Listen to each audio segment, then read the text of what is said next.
I remember 12, 14 years ago, I was in a training with consultants, and after the course, one of them came to me and told me, Luc, this is really what I want to do. Help people to think more creatively, etc. I said, fine, this is my role to encourage people to do the same kind of job I'm doing. And I told her, it was a woman, I told her, go somewhere, try, and I will sit in the back and you'll have feedback afterwards. That's what I did. I went to the place and she has her presentation. It was not good at all. I was a bit in a difficult position because I asked to myself, what happened? She had energy, she wanted to, and it was good, not good. And suddenly I understood. She was not good because she tried to do what I did. She tried to imitate the way I do this job. Not a good way. If you want to become a good accountant, for example, you have to imitate another good accountant, definitely. In this job, no. You have to share the passion. You have to share the energy, but you have to be yourself. And I had a good idea. I asked her, tell me, what is your passion? And she answered, architecture. Fine. And then I told her, I'm going to come back. I'm going to listen to you a second time. But on the screen, I only want to see buildings. And that's what happened. It was brilliant. A combination of ugly buildings, new buildings, old buildings, changed buildings.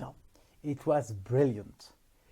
And to me, it's another important souvenir. It means creativity is not about knowledge, like accountants of computer science. You have to learn from somebody. No, absolutely not.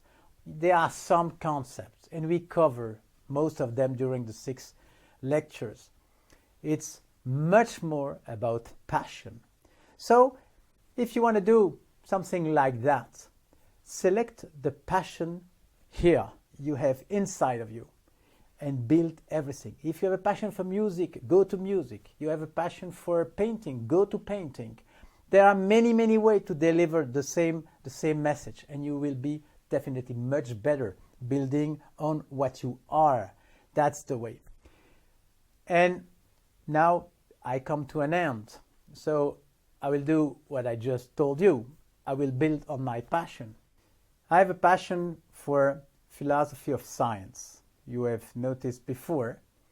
There are so many anecdotes, useful. So let me give another one. We met Edison, I think during lecture 1, about this incredible paradigm shift about the light bulb. But Edison is such a rich personality, you can learn more out of him.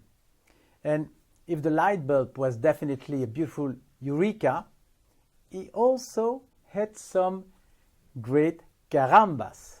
He made big mistakes. Even geniuses are making mistakes. And one of the most incredible mistakes he made, he fought against the alternative current. Strange. Such a brilliant engineer. How is it possible to make such a mistake? It is possible because the mechanic is the same. And sometimes the challenge is not to survive the failure. Sometimes it's to survive success. And that was the case of Edison.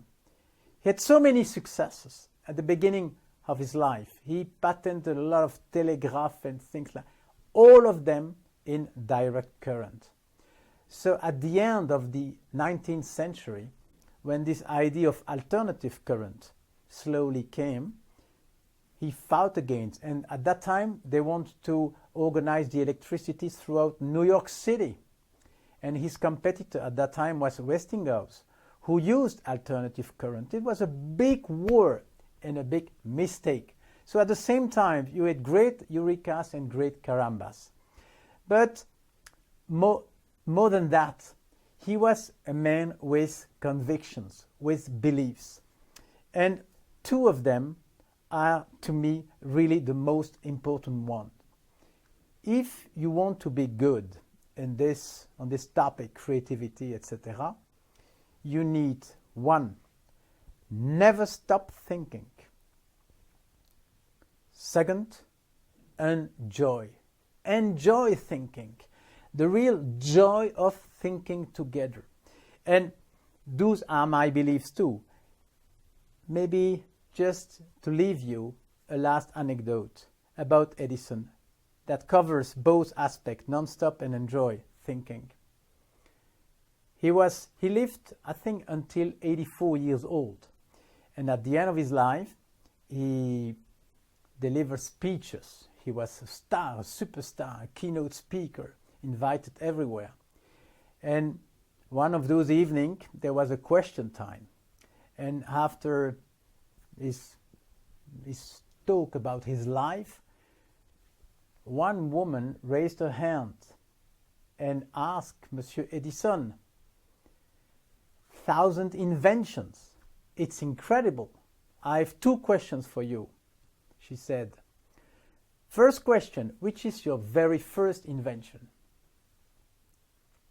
And Edison said, oh la la, that is a long time ago. Long time ago. Now I remember.